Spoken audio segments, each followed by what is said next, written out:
in the life where you're going to see the big data is going to be a bigger part of our everyday life, you have to have one thing in mind. That's great, but you need to have a hypothesis. You need to have a little piece of insight which can help you to mine all these insights. In fact, I would claim that big data have found a new partner, and that partner is called small data.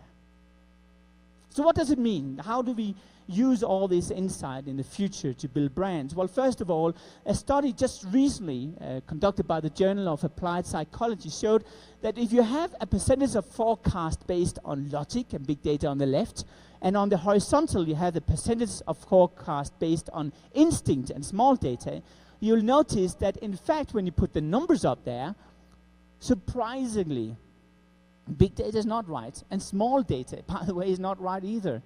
It is the combination between those two which create that very spot in the middle. What the study really concluded was that the most accurate forecast depends on both logic and intuition, on both big data and on small data. But that leads me to another question here, because the reason why you guys are so good in your job is not necessarily just because you can read a lot of reports. It's because you have an instinct. An instinct for me is an accumulation of experiences through many, many years, which makes you feel sometimes that this is the right or wrong direction. And the problem is that is in danger. Why? Because we sit in our offices and we look at all these reports and we look at the screen and we never talk to the consumer anymore. We think we can run the consumer through a remote control, but nothing could be further from the truth. Because the reality is that it's the instinct which is making us powerful. You have rational data, big data, and you have emotional data. So if you go into a home, let's say the perception room, and this is not necessarily Mexico, but what we learned around the world is there's some clues.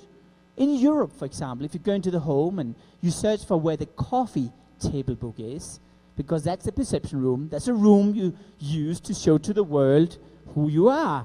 Well, if you find that room and you notice in the room that there is a large, colorful, fancy painting, you can be sure that that person is very self-confident. If you look around in the room and you see they have a huge bookshelf like that, you can be pretty sure that people was a little bit sort of lower educated when they were younger. Now, of course, this is like a puzzle. Each of those small data bricks coming together form a picture. And yes, sometimes you're a little bit wrong, but as you add more bricks to the picture, you start to be able to predict things. Like this guy. I mean, if you have a huge bunch of keys hanging next to you, it's a way to show that you need to be confirmed. Or if you have antique furniture, that you want to be perceived as being a little bit more sophisticated. Everything tells a story. The way you sit, the way you listen, the way you place your shoes. All that stuff is small data. We never get bored anymore. When was the last time you guys were bored? Boredom is the foundation for creativity.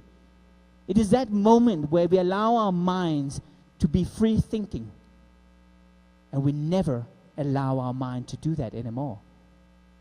And this was really the insight we learned, because thanks to our phones, we're never altogether present and never really completely alone. I mean, the issue is that that transformation we once had is disappearing. Yes, you're right. The first thing we do is to touch our phone in the morning, right? And then we're at work after 2 minutes, right? Then we go to the bathroom. What's the first thing we do at the bathroom? We are on the phone. And listen to this. This is really, really scary. So we did a study in New York City just a couple of weeks ago. We were out interviewing young guys, observing them in their lives.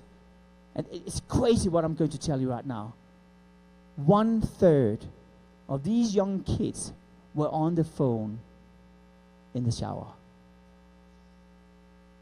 So we're on the phone doing work in the bathroom. We're on the phone doing work while we eat breakfast. We're on the phone doing work in the car.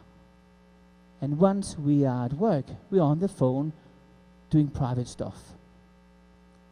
The reality is that it's one big blend mess between our lives. We don't have a transition anymore.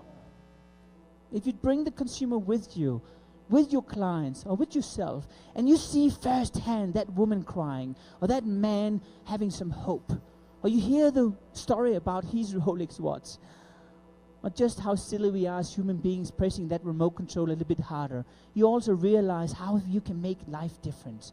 And that's really the purpose of a brand. Big data is important, but it is the big data and the small data coming together which does the trick. Let me just summarize what I've learned so far. First of all, 85% of everything we do every day is irrational. This is where the battleground for brands is being built, is not the 15%. And this is where you need to spend all your energy. 2, you have to go to the Amazon. You have to get your hands dirty and realize that this is where you can create a point of differentiation. With big data, we all have access to the same numbers, the same statistics. We're using the same statisticians. We're using the same software. And guess what? We come up with the same conclusion, right? It is those seemingly insignificant observations which most people oversee and which creates a point of differentiation. And with that, we're looking for an out of balance. It's that out of balance which can give you a sense of where there's a new product opportunity. This is what we call the small data. Most importantly, we look for that transition point. How we can help consumers to feel a transition in their life, because we are not alive anymore. Because we're never present anymore. We never get bored. We need to wake people up, because that's where we build brands. It is that gap which creates desire. It's that gap creating your brand.